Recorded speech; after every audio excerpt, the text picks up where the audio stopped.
কত বড় নিন্দনীয় কাজের তো আমার বলে দেওয়ার প্রয়োজন।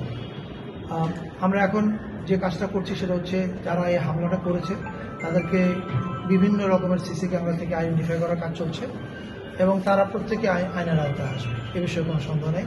দ্বিতীয়ত হচ্ছে এই যে ছায়ানটের এই ভবনে আক্রমণের মধ্য দিয়ে তো অনেক ক্ষয়ক্ষতি সাধন হয়েছে, আপনাদের নিজেরাই দেখতে পাচ্ছেন। ছায়ানট ট্র্যাডিশনালি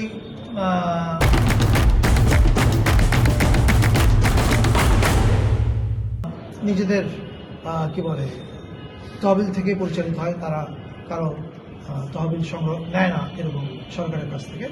কিন্তু আমরা আমাদের তরফ থেকে তাদেরকে যে কথা বলেছি যে সরকার এই যা কিছু ঘটেছে এখানে যে ক্ষতি সাধন হয়েছে তার সমস্ত কিছুই ছায়ানট যদি আমাদেরকে জানায়, তারা যদি চায়, কারণ এটা তাদের কমিটির সিদ্ধান্তের ব্যাপার আছে, সেখানে সরকার ইমিডিয়েটলি সেই কাজটাতে হাত দেবে। আর পাশাপাশি এটার নিরাপত্তার ব্যাপারে আজকেও আমাদের সরকারের ক্যাবিনেটে আলোচনা ছিল, সেখানে এই প্রসঙ্গগুলো এসছে। আর এর বাইরে একটা কথা আমি বলতে চাই, মানে বাংলাদেশের সব মানুষের উদ্দেশ্যে, যে দেখেন আমরা যেন আমাদের মূল ফোকাসের জায়গাটা হারিয়ে না ফেলি।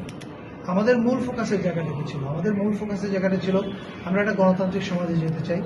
আমাদের মূল ফোকাসের জায়গাটা ছিল এই গণতান্ত্রিক সমাজ মানে হচ্ছে সেখানে নানান রকমের মানুষ থাকবে, নানান রুচির মানুষ থাকবে।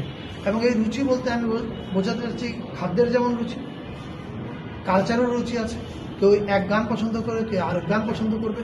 এই সকল মানুষই আমরা একটা জায়গায় সহাবস্থান করব এবং এটা আমরা চেষ্টা করছি শুরু থেকে। যে আপনারা যদি নববর্ষে দেখেন, আমরা সকল জাতিগোষ্ঠীকে এক জায়গায় আনার চেষ্টা করেছি। আপনারা ধর্মীয় উৎসবগুলোর ক্ষেত্রে যদি দেখেন, ঈদ, দুর্গাপূজা, বৌদ্ধ পূর্ণিমা, তিনটায় আমরা এই প্রথমবারের মতো স্টেট লেভেলে সেলিব্রেট করছি মন্ত্রণালয়ের পক্ষ থেকে, সামনে বড়দিনে করব। এগুলো করা হচ্ছে একটা বার্তা দেওয়ার জন্য সবাইকে, যে আমরা যদি সত্যিকার অর্থে একটা ফাংশনাল রিপাবলিক চাই, তাহলে এখানে সকল মতের, সকল রুচির, সকল চিন্তার মানুষদের সহাবস্থান করতে দিতে হবে। এবং এইটা সরকার তার মতো কাজ করবে, পাশাপাশি আমাদের সব মানুষের মধ্যে এই অ্যাওয়ারনেসটা প্রয়োজন, যে আমার সঙ্গে আপনার অনেক কিছুতে মিলবে না, কিন্তু আমি আর আপনি পাশাপাশি বসে এক টেবিলের জন্য খেতে পারি, এই জায়গাটা আমাদের জন্য। মাননীয় উপদেষ্টা, আজকে কেমন ক্ষয়ক্ষতি আপনারা ধারণা করছেন, কেমন ক্ষয়ক্ষতি হয়েছে? আপনারা যেরকম দেখেছেন, আমি খালি চোখে যা দেখলাম এটা তো আপনারা দেখতে পাচ্ছেন এখানে। এটার ওনারা একটা তালিকা করছেন, ওনারা হয়তো আগামী কয়েকদিনের মধ্যে বুঝতে পারবেন যে এটা টোটাল ক্ষতিটা কী হয়েছে। তাই এটা কি মানে কোনো প্রতিবাদকারীরা এই কাজ কার্যক্রম, নাকি এটা মানে সুযোগ সন্ধানীদের কার্যক্রম? অনেকে বলছে যে নির্বাচন বানচাল করার জন্য একটি পক্ষ এই ধরনের কাজগুলো করছে, আপনি কিভাবে দেখছেন? এটা অ্যাবসলিউটলি নির্বাচন বানচাল করার লক্ষ্য। আপনি দেখেন, এটার সঙ্গে প্রতিবাদের কি সম্পর্ক? আপনি কার প্রতিবাদ করছেন, কার বিরুদ্ধে প্রতিবাদ করছেন?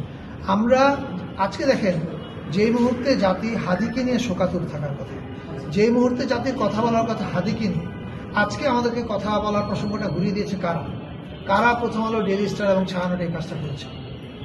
যারা করেছে তারা ডেফিনেটলি বাংলাদেশের ডেমোক্রেটিক ট্রানজিশন চায় না।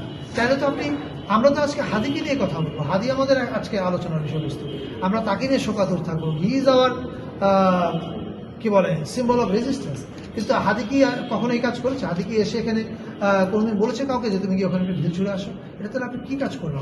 মানে যারা করলো তারা তো কেউ আসলে এই হাদির ঘটনার সেন্টিমেন্টটাকে ব্যবহার করে একদল লোক সুযোগ নিচ্ছে।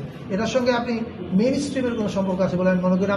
আমি মেইন স্ট্রিম বলতে বোঝাতে চাই, কালকে শাহবাগে কারা ছিল, হাজার হাজার ছাত্র জনতা ছিল, তারা কেউ একবারই এই কথা বলেছে যে তোমরা ওখানে যাও? কেউ একজনও বলেনি। যত জায়গায় আপনি দেখবেন যে ক্ষোভ জানিয়েছে, মিছিল করেছে হাদির জন্য, তারা অফকোর্স তাদের ক্ষুব্ধ হয়েছে, কিন্তু সেই ক্ষুব্ধ হওয়ার জন্য তো কেউ হঠকারী কাজ করতে পারেনি। এখন কাজ কারা করতে বলেছে, কে করেছে, এটা আপনারা জানেন, আমরা জানি। ডেফিনেটলি সরকারের ব্যবস্থা নেবে এবং এটা নিয়ে আমি যেটা বললাম যে সকালেও ক্যাবিনেটে মিটিং ছিল, আইনশৃঙ্খলা কমিটির, তারা এটা নিয়ে কাজ করছে।